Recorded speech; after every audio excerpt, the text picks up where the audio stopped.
அனைவருக்கும் வணக்கம். நான் Maheswari. Welcome to Tamil mom portfolio. எப்போ பார்த்தாலும் உங்களுக்கு ஐபிஓ அலாட் ஆக மாட்டேங்குதா? உங்களுக்காக தான் இந்த வீடியோ.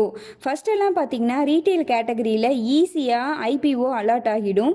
இப்போல்லாம் ரொம்ப ஹெவி காம்படிஷன் ஆகிடுச்சு. மேக்ஸிமம் எல்லா ஐபிஓவுமே பார்த்தீங்கன்னா ஓவர் சப்ஸ்கிரிப்ஷன் தான் ஆகுது. ஸோ அலாட் ஆகிறதுக்கு சான்சஸ் ரொம்ப ரொம்ப கம்மியாகிடுது. பட் இருந்தாலும் நம்ம சைடில் இருந்து எப்படியெல்லாம் சான்சஸை அதிகப்படுத்தலாம் அப்படிங்கிறத இந்த வீடியோவில் நம்ம பார்க்கலாம். ஃபஸ்ட்டு எதெல்லாம் நம்ம பண்ணக்கூடாது அப்படின்னு பார்த்துக்கலாம்.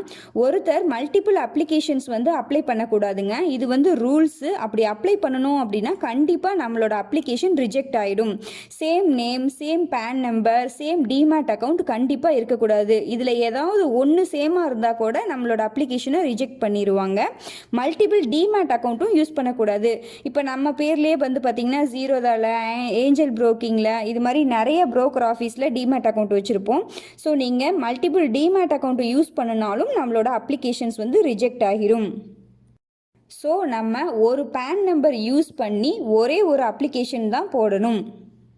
ஸோ நம்ம அதுக்கு என்ன பண்ணலாம் அப்படின்னா, ஒரு அப்ளிகேஷனில் இப்போ 2-3 லாட் வாங்கலாம் அப்படின்னு நினைக்கிறோன்னு வைங்க.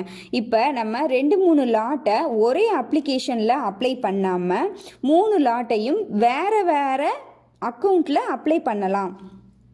அதாவது வேறு வேறு பர்சனோட நேமில் வேறு வேறு பேன் நம்பர் யூஸ் பண்ணி அப்ளை பண்ணணும் அப்படின்னா அலாட் ஆகிறதுக்கு ப்ராபபிலிட்டி கொஞ்சம் அதிகமாக கிடைக்கும். ஐபிஓ அலாட் ஆகிறது பார்த்தீங்கன்னா மேக்ஸிமம் ரேண்டமாக தான் எடுப்பாங்க, இல்லைன்னா லாட்ரி பேசிஸ் இது மாதிரி தான் எடுப்பாங்க. ஸோ நம்ம வேறு வேறு நேமில் வேறு வேறு பேன் நம்பர் யூஸ் பண்ணி அப்ளை பண்ணுறப்ப நிறைய அப்ளிகேஷன்ஸாக கன்சிடர் ஆகும். ஸோ நமக்கு ஏதாவது ஒரு லாட்டாவது கிடைக்கிறதுக்கு சான்சஸ் அதிகமாக இருக்கும். இப்போ எஸ்பிஐ யூஸ் பண்ணணும் அப்படின்னா எஸ்பிஐ ஏஎஸ்பிஏல பார்த்தீங்க அப்படின்னா அப் டு 5 அப்ளிகேஷன் வரைக்கும் நம்ம அப்ளை பண்ணிக்கலாம் வேறு வேறு டிஃப்ரெண்ட் நேமில். ஸோ உங்களோட சேவிங்ஸ் அக்கௌண்ட்டை நீங்கள் செக் பண்ணிக்கிங்க. எத்தனை அப்ளிகேஷன்ஸ் அப்ளை பண்ணலாம் அப்படின்னு செக் பண்ணிக்கிங்க. லிங்க்டு பேங்க் அக்கௌண்ட்டு தான் வேணும் அப்படின்னு கிடையாது. எந்த பேங்க் அக்கௌண்ட்டாக இருந்தாலும் போதும், நம்ம அப்ளை பண்ணிக்கலாம். இந்த டீட்டெயில்ஸ் பார்த்தீங்க அப்படின்னா நான் நெட்லேருந்து தான் எடுத்தேன். எஸ்பிஐ 5 அப்ளிகேஷன்ஸ் அலோவ் பண்ணுது. அது எனக்கே தெரியும். நானும் எஸ்பிஐ தான் யூஸ் பண்ணுறேன். கோடெக் மஹேந்திராவும் 5ன்னு சொல்லியிருக்காங்க. ஆக்சிஸ் 3 அப்ளிகேஷன் பண்ணலான்னு சொல்லியிருக்காங்க. ஐசிஐசிஐ அண்ட் ஹெச்டிஎஃப்சி 1 தான் பண்ண முடியும்னு சொல்லியிருக்காங்க. ஸோ உங்களோட பேங்க் அக்கௌண்ட் என்னவோ அதை நீங்கள் செக் பண்ணிக்கிங்க. இப்படி அப்ளை பண்ணுறது மூலிமா நமக்கு என்ன பெனிஃபிட் அப்படின்னு பார்த்தோன்னா, அப்ளை பண்ணுற டேட்டுக்கும் அலாட் ஆகிற டேட்டுக்கும் இடைப்பட்ட காலத்துக்குமே நமக்கு அந்த லீன் அமௌண்ட் இருக்கு இல்லைங்களா, அமௌண்ட் பிடிச்சி வச்சுருப்பாங்கல்ல, அந்த அமௌண்ட்டுக்கும் நமக்கு இன்ட்ரெஸ்ட் அமௌண்ட்டு கிடைச்சிரும். ஒரே ஒரு பேங்க் அக்கௌண்ட் மட்டும் இருந்தால் போதும். அந்த பேங்க் அக்கௌண்ட்டில் மட்டும் பேலன்ஸ் மெயின்டைன் பண்ணால் போதும். இப்போ மேக்ஸிமம் ஒரு லாட்டுக்கு 15,000 தேவைப்படுது. 3 லாட் அப்ளை பண்ணுறோம் அப்படின்னா 45,000 அப்படின்னா வேறு வேறு பேங்க் அக்கௌண்ட்லேருந்து பண்ணுறோம் அப்படின்னா ஒவ்வொரு பேங்க்லேயும் 5,000 நம்ம மெயின்டைன் பண்ணிக்கிட்டே இருக்கணும்.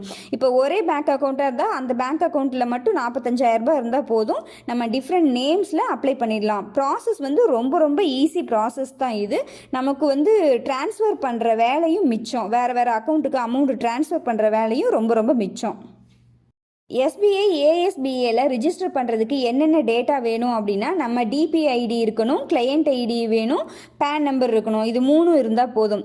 டிபி ஐடி ஃபஸ்ட்டு ஸ்டார்ட் ஆகிறது ஐஎன் அப்படின்னு ஸ்டார்ட் ஆச்சுன்னா என்எஸ்டிஎல்ல தான் நீங்கள் அப்ளை பண்ண முடியும்.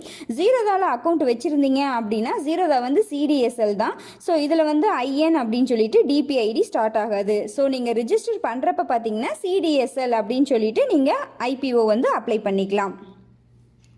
எஸ்பிஐயில் எப்படி ரிஜிஸ்டர் பண்ணுறது அப்படின்ற வீடியோவை நெக்ஸ்ட்டு நான் அப்லோட் பண்ணுறேன். சப்போஸ் நீங்கள் தெரிஞ்சுக்கணும் அப்படின்னு நினச்சிங்கன்னா நம்ம சேனலில் பிளேலிஸ்ட்டில் ஐபிஓ கிளிக் பண்ணி பார்த்தீங்க அப்படின்னா எப்படி எஸ்பிஐயில் ரிஜிஸ்டர் பண்ணுறது அப்படின்றத நீங்கள் ஈஸியாக தெரிஞ்சுக்கலாம். இந்த வீடியோ உங்களுக்கு யூஸ்ஃபுல்லாக இருந்திருக்கும் அப்படின்னு நினைக்கிறேன். இந்த வீடியோ பிடிச்சிருந்தா லைக் பண்ணுங்கள், உங்கள் ஃப்ரெண்ட்ஸ்க்கு ஷேர் பண்ணுங்கள், மறக்காமல் சப்ஸ்கிரைப் பண்ணுங்கள். நன்றி, வணக்கம்.